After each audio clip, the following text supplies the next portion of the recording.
Usually it is Wednesday, but with the holiday travel and a Wednesday locks on deck, well, that means we're doing it now. Big game breakdown.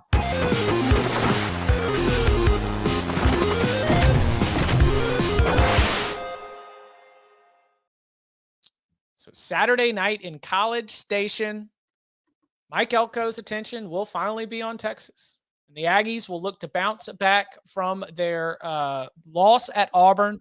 Texas looking to finish the job. The winner goes to the SEC championship game. Texas A&M never played in the SEC championship game. They have been members dating back to 2012. Texas has never played in the SEC championship game. They've been members since July. So we are going to have something unprecedented coming out of this one way or the other. The Georgia Bulldogs await the winner in Atlanta when they play on December 7th. To have these stakes for this matchup, the renewal of a rivalry that has had so much continued hate, even in the absence of on-field results, it's pretty colossal. So let's talk about the football first. Tom, where do you see this matchup? What are the places in this matchup that stand out to you? I mean, what is the status of Quinn Ewers, I think, is the primary question here. He had the MRI earlier this week. He's been banged up. I think that plays a large role because outside of that Florida game, in which we could question based on how that game started and with the situation they were in with their third string QB, we can wonder how really interested was Florida even in playing that game. Like, Texas's offense last month has not been great. It hasn't been great since Quinn came back. Outside of that Florida game, even last week against Kentucky, it wasn't anything I would consider to be spectacular. They did score 31 points, but just overall, it wasn't very impressive. And they're going up against this Texas A&M defense, which I wouldn't consider to be elite, but it's still pretty good. How will they be able to form if Quinn Ewers is less than 100%? How long is the leash? Like I've mentioned it on the show the other day, my guarantee is that at some point this season we will see Arch Manning, and it won't just be because Quinn's hurt or it's blowout late in the fourth quarter. I do think he's going to get playing time at some point the way things are trending. Will that happen in this game? Because this is a very important game for both of them, because another loss for either, I think, honestly, if Texas loses with everything that happened over the weekend, I still think they're safe as far as the playoff is concerned, but it's not a guarantee. So it's a must-win spot for both of them to get to Atlanta to give themselves a shot here. But I just don't know which team I feel is particularly great about. And on the Texas A&M side, like, the offense has looked really good at times as they've kind of crisscrossed back and forth between Connor Wegman and Marcel Reed, and now it does seem like it's Reed's job for good.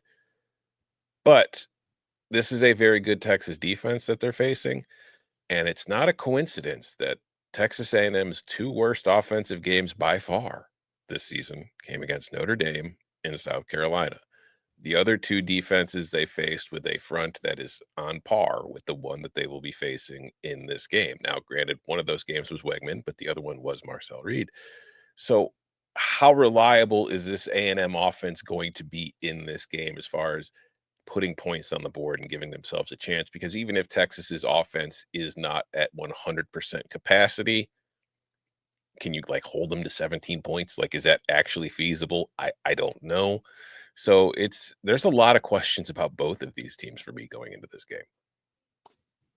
So my main concerns are A&M doesn't seem to be able to run the football anymore once Moss got hurt. Yeah. The O-line, I think, has regressed a little bit. I thought they were going to have real O-line problems this year once the injuries mounted, and they kind of just to steal a Bill Simmons thing, kind of Ewing effect or whatever he calls that thing, Ewing theory. Ewing theory, yeah. Yeah, like they were kind of okay for a couple games once the O-lineman got hurt, but now it seems like that's really a problem. It was a major problem against South Carolina. It was a problem at times against Auburn, even though they scored 40-something points. The run game has not been great. I am very concerned that Sark will scheme guys open in space against the back seven. The front is still really pretty good. But if you neutralize the front, I do think A&M's back seven is particularly vulnerable. And I'm curious to see, Isaiah Bond eats up zone coverage. A&M's probably going to play a lot of zone to try and keep everything in front of them. They're certainly not going to be, crazy tempo.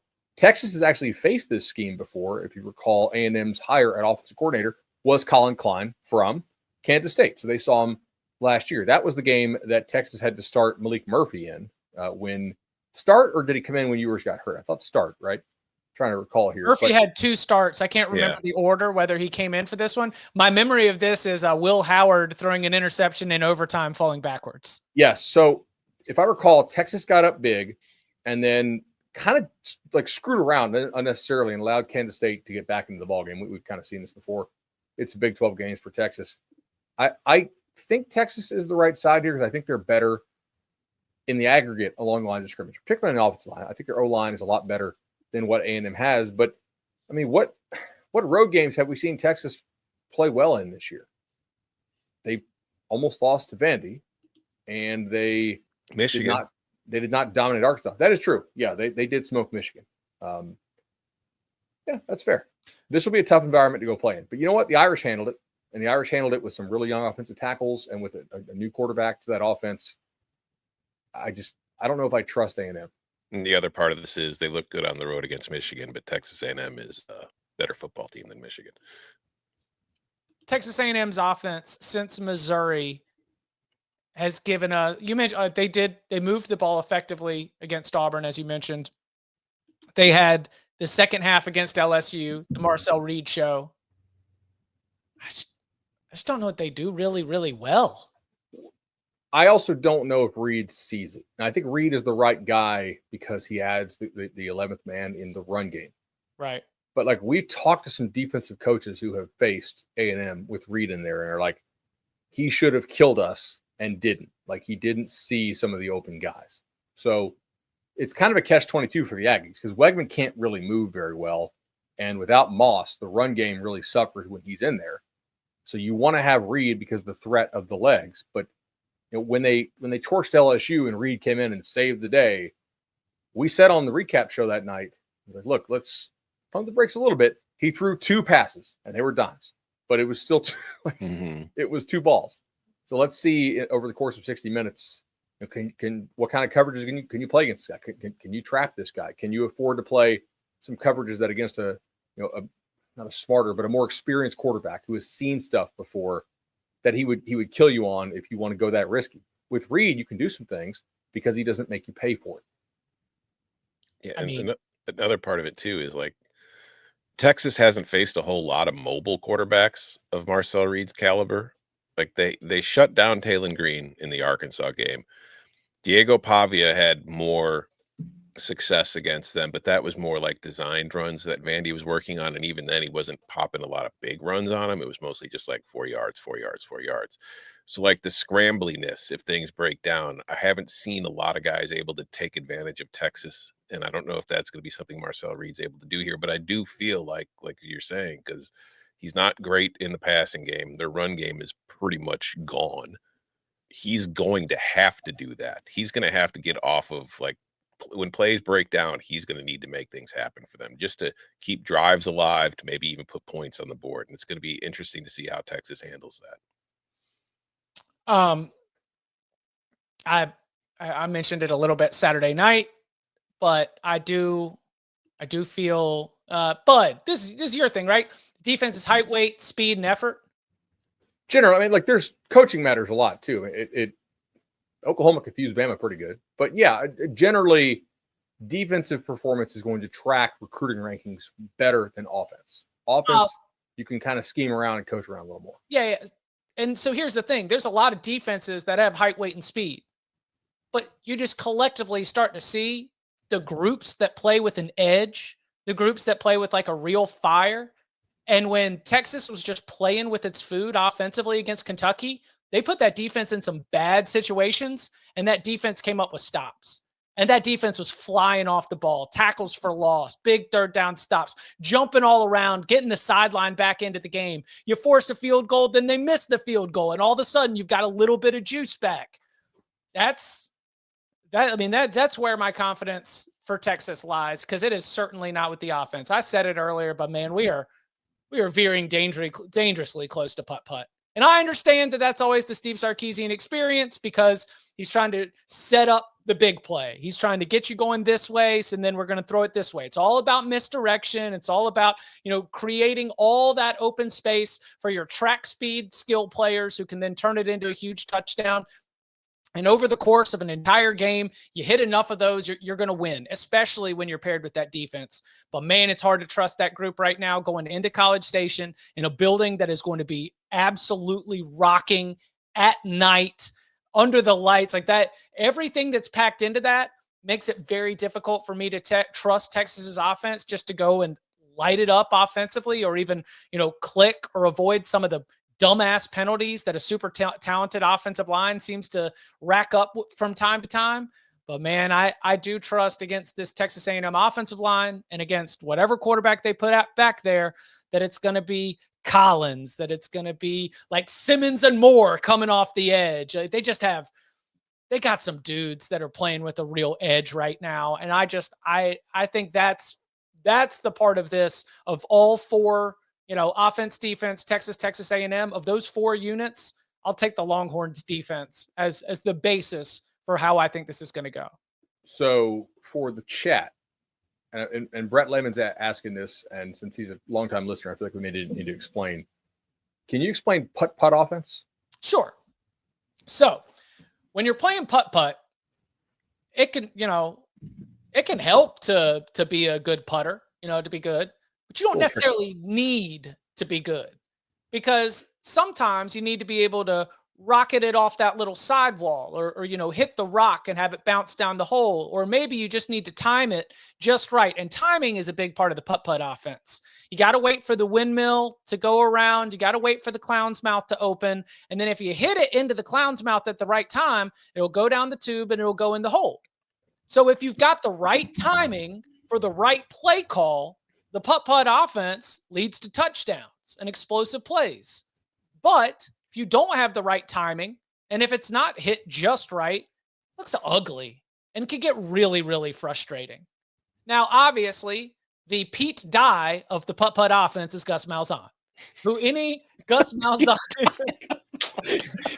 Yes. Any fan of a Gus Malzahn coach team understands that when you're sitting in the stadium watching this thing go, a lot of times, unless they're just running the ball really effectively, which Gus would honestly rather do, he would rather just be able to ride some workhorse running backs and just be able to go get like 5, 6, 7 yards of carry, wear the defense down. But you set things up. You're like, we're going to run this. We're going to run this. We're going to fake this bubble screen. We're going to do this. And then boom, 60-yard touchdown. It's how you make a national championship game with a converted safety as the quarterback. Because just like you don't need to be an excellent putter or understand a stimp meter to go play well at putt-putt, Nick Marshall can lead you to an SEC championship and a BCS national championship game. So yeah, the putt-putt offense is a little bit derogatory. Yes. But I also respect the success that it's had. So, okay. Two things. One, if we end up taking cover 3 on the road a little more, which thanks to y'all's support, I don't know, maybe pretty cool. The Pete Dye River course of Virginia Tech, I feel like we need to really hone in on what's happening with the Hokies in the offseason. I was Googling this. Public course, it's at Virginia Tech. So, Hokies. 2, who's the Donald Ross of offenses? All right. Or maybe Donald Ross is a defensive coordinator comp, right? It looks easy until you get to those turtleback greens. A lot of simulated pressures on a Donald Ross course. It's got to be like a master of like red zone roulette, Who would be the defensive coordinator for that? It's Iowa's DC. Phil Parker. Yeah. Phil Parker is the Donald Ross. Parker's the Donald Ross of football coaches. Yeah, no explosive plays allowed. We're going to win in the red zone. Good fundamentals. Tackling. Turnovers that are incredibly costly. You think you're playing well. Really yes. If you screw up it like any time before you get to the grid, you're completely dead because like that they basically give that to you. Yeah. So any other Fazio of offenses? What would you say are the Fazio like tendencies? Shoot, just like absolutely beautiful golf courses, like Lincoln Riley, maybe. I don't know. Yeah. I was gonna say like some sort of shiny object offense for sure. Diamond Creek. There's a couple good ones. All right. Any other final thoughts on Texas A&M? I just want to go golfing now. Okay, so a lot of people in the chat are saying this is just like a dead nut under. But I do worry A&M's run game has sucked recently. And also A&M's tackling has sucked recently.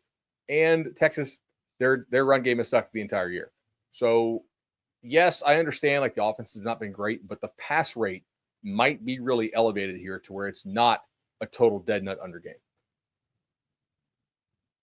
Maybe a preview for tomorrow? Don't know. Yeah. I was going to say, like, they're not wrong as a starting position. You can imagine a lot of scores that do end up at 52. Yeah. You know, like, and that's the same thing with Texas minus 5.5. I think Texas wins this football game. But you know how hard it is to cover 5.5 sometimes? There's a 28-24 out there that, like, if you're sitting there and you're like, Texas minus 5.5, under 48.5, I am rolling. And you can lose those both with a game that scripts out exactly as you imagine it and ends 28-24.